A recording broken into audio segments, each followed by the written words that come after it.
ሻሎም ሻሎም ቤተሰብ እግዚአብሔር አምላኽ ሰላምን ጸጋን ናይ ክርስቶስ ምስ ኩልኹም እዩ ከመይ ቀኒኹም እግዚአብሔር አምላኽ ስሙ ዝተባረኸ ይኹን እዚ ወርሒ እዚ ኣቲና ዘለና ዶንጊና ነግረኩም ኣለና ጥቓል የቕሬታ እዚ ወርሒ እዚ ናይ ምንታይ ወርሒ ከም ድኾነ ክነግረኩም ደልየ እዚ ሕጂ ዘለናዮ ወርሒ ሽዱሽተ ናይ ኣብ ቅድሚ ኣምላኽ ብምህዳእና ኣምላኽ ንሰምዐሉ ወርሒ እዩ እዚ ወርሒ እዚ ኣብ ቅድሚ እግዚአብሔር ብምህዳእ ንኣምላኽ ንሰምዐሉ ወርሒ እዩ መጽሓፍ ቅዱስ ክዛረብ ከሎ መዝሙር ዳዊት 46 ከምዚ ኢሉ ህድእ በሉ እሞ ኣነ ኣምላኽ ምዃነይ ኣስተብህሉ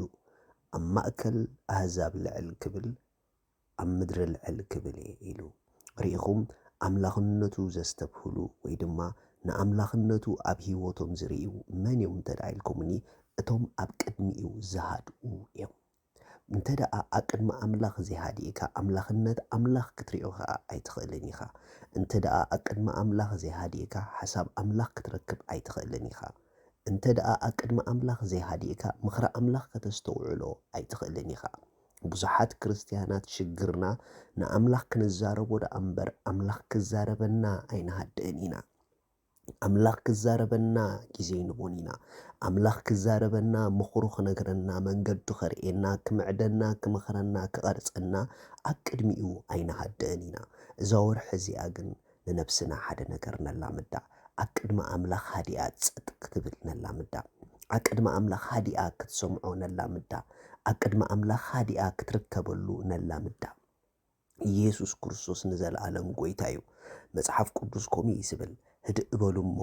ኣነ ኣምላኽ ምዃነይ ኣስተውዕሉ እዩ ዝብል ስለዚ እዛ ወርሒ እዚኣ ካብ ንስኹም ንኣምላኽ ትዛረብዎ ኣምላኽ ንዓኹም ዝዛረበኩም ይብዛሐልኩም እዛ ወርሒ እዚኣ ኣብ ቅድሚ እግዚኣብሔር ክንርከብ ከለና ዝበዝሐ ግዜ ኣብ ንሕና ምዝራብ ዘይኮነሲ ኣብ ንሱ ምዝራብ ነድህብ ኣብ ንሱ ክዛረበና ፀጥ ንምባል ንነብስና ከነህድእ ነላመድ ምኽንያቱ እቶም ኣብ ቅድሚኡ ነብሶም ዘህድኡ ንሶም ጥራሕዮም ኣጀንድኡ ዝረኽብዎ እቶም ኣብ ቅድሚኡ ነብሶም ዘህድኡ ንሶም ጥራሕዮም ምኽሩ ዘስተውዕልዎ መጽሓፍ ቅዱስ ቀዳማይ ሳሙኤል ምዕራፍ 3 ጥቕሲ 9 ከምዚ ድብል ቃል ኣሎ ኤሊ ከዓ ንሳሙኤል በሎ ኪድ ደኣ ደቅስ ክኸውን ከዓ እዩ እንተፀዋዐካ ባርያኻ ይሰምዕ ኣሎ እሞ ወእግዚአብሔር ተዛረብ በል ሳሙኤል ከዓ ከይዱ ኣብታ ስፍርኡ ደቀሰ እግዚአብሔር ድማ መፀ ደው ኢሉ ከዓ ከምቲ ካልእ ግዜታት ሳሙኤል ኢሉ ፀውዖ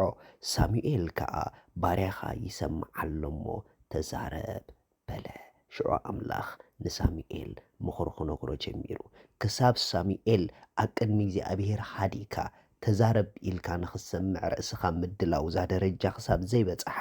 ኣምላኽ ንሳሙኤል ምኽሪ ክነግሮ ኣይከኣለን ኤሊ ግን ኣምላኽ ከመይ ገይሩ ከም ዝዛረብ ፈልጥ ስለ ዝነበረ ንሳሙኤል ሓደ ጥበብ ኣካፊልዎ ኣምላኽ መታን ክቕፅል ሓሳቡ መታን ከርእየካ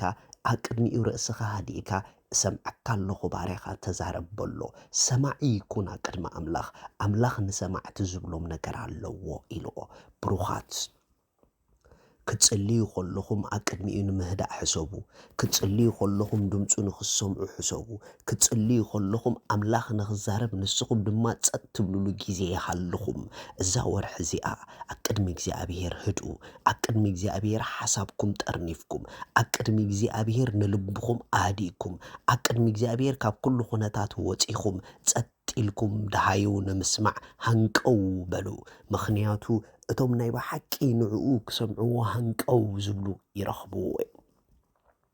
ህድኡ ኣብ ቅድሚ እግዚኣብሔር ዝኣወርሑ ብሩኻት ህድኡ ኣብ ቅድሚ እግዚኣብሔር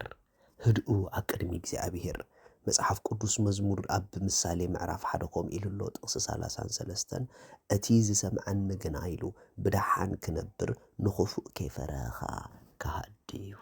እቲ ዝሰምዐኒ ዝብል ስለዚ ሰማዕታ ኣምላኽ መታን ክንከውን ናይ ምስማዕ ዓቕምና ኣብ ዝወርሒ ዝነማዕብሎ ነዕብዮ ከመይ ጌርና ግን ኣብ ቅድሚ ኣምላኽ ክንሃድእ ንኽእል ናይ ጸሎት ግዜኹም ምስ ጸለኹም ጸሎት ምስ ወዳእኩም ኣብ ቅድሚ እግዚኣብሔር ፀጥ ትብልሉ ግዜ ይሃልኹም ጥራዝን ፒሮን ኣብ ጎንኹም ሓዙ ኣብ ቅድሚኡ ድማ ንንውሕ ድበለ ግዜ ፀጥ በሉ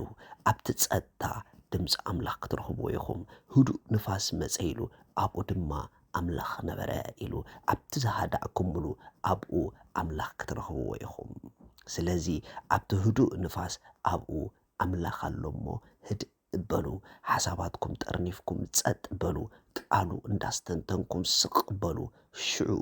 ኣብ ህድኣትኩም ድምፂ ኣምላኽ ክትረኽቦ ኢኹም ከምቲ ኤልያስ ኣብ ህዱእ ንፋስ ንኣምላኽ ዝረኸቦ። ሰላምን ጸጋን ናይ ክርስቶስ